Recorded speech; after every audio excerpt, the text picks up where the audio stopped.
నడపాలి. కన్నెపల్లి వద్ద మోటార్లను వెంటనే ఇవ్వాలి. తుంగతుర్తి ప్రాంతానికి ఎస్ఆర్ఎస్పీ కాలువ ద్వారా కాళేశ్వరం జలాలను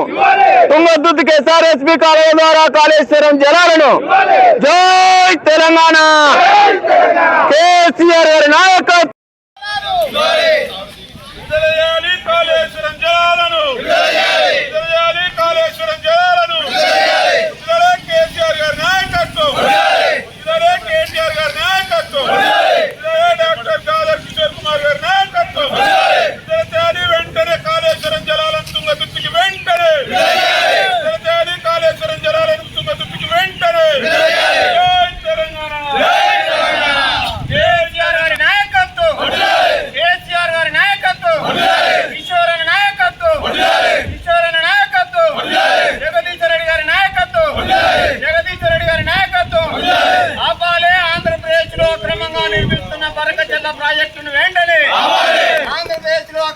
నిర్మించడానికి తలపెట్టిన బనకచెర్ల ప్రాజెక్టును వెంటనే తెలంగాణ నడపాలి. కన్నెపల్లి వద్ద మోటార్లను వెంటనే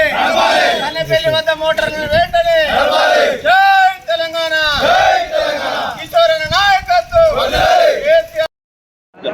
ఆంధ్రప్రదేశ్ లో అక్రమంగా నిర్మిస్తున్నటువంటి గోదావరి నది మీద బనకచెర్ల ప్రాజెక్టును ఆపడానికి కేంద్ర రాష్ట్ర ప్రభుత్వాలు వెంటనే చర్యలు తీసుకోవాలని, తెలంగాణ ప్రాంతానికి అన్యాయం జరగకుండా బనకచెర్ల ప్రాజెక్టును ఆపి కృష్ణా గోదావరి జలాల్లో తెలంగాణకు రావాల్సినటువంటి వాటాను దక్కే విధంగా రాష్ట్ర కేంద్ర ప్రభుత్వాలు నిర్ణయం తీసుకోవాలి. తెలంగాణ ప్రాంతంలో కేసీఆర్ గారి ప్రభుత్వంలో కేసీఆర్ గారు రైతులను ఆదుకోవడం కోసం కాళేశ్వరం వద్ద ప్రాజెక్టు కట్టి తుంగతుర్తి ప్రాంతానికి 11 కార్లు సస్యశ్యామలంగా పంటలు పండే విధంగా నీళ్లనిచ్చి రైతాంగాన్ని కాపాడడం జరిగింది. ఈ కాంగ్రెస్ ప్రభుత్వం తెలంగాణలో వచ్చిన తర్వాత ఏ ఒక్క సంవత్సరంలో కూడా ఏ ఒక్క పంటను కూడా కాపాడే విధంగా నీళ్లు ఇవ్వలేదు. మేము కాంగ్రెస్ ప్రభుత్వాన్ని డిమాండ్ చేస్తా ఉన్నాం. అయ్యా కాంగ్రెస్ పెద్దలారా, గోదావరి నది పొంగి కిందికి పోతా ఉన్నాయి నీళ్లు. అధికారులు చెప్తా ఉన్నారు 140,000 క్యూసెక్కుల నీళ్లు సముద్రంలో కలుస్తున్నాయని. మరి కన్నెపల్లి వద్ద ఏర్పాటు చేసినటువంటి మోటార్లను ఆన్ చేయకుండా ఎందుకు నిర్లక్ష్యం చేస్తున్నారు? ఎందుకు రైతాంగాన్ని ఇబ్బంది పెడుతున్నారని మేము డిమాండ్ చేస్తా ఉన్నాం. వెంటనే కన్నెపల్లి వద్ద మోటార్లను నడిపి ఎస్ఆర్ఎస్పీ కెనాల్స్ ద్వారా తుంగతుర్తి, సూర్యాపేట ప్రాంతాలకు నీళ్ళిచ్చి ఈ కరువు కాటకాలతో ఇబ్బంది పెడుతున్నటువంటి రైతాంగాన్ని, ఎండిపోతున్నటువంటి వరి నాట్లను కాపాడాలని డిమాండ్ చేస్తా ఉన్నాం.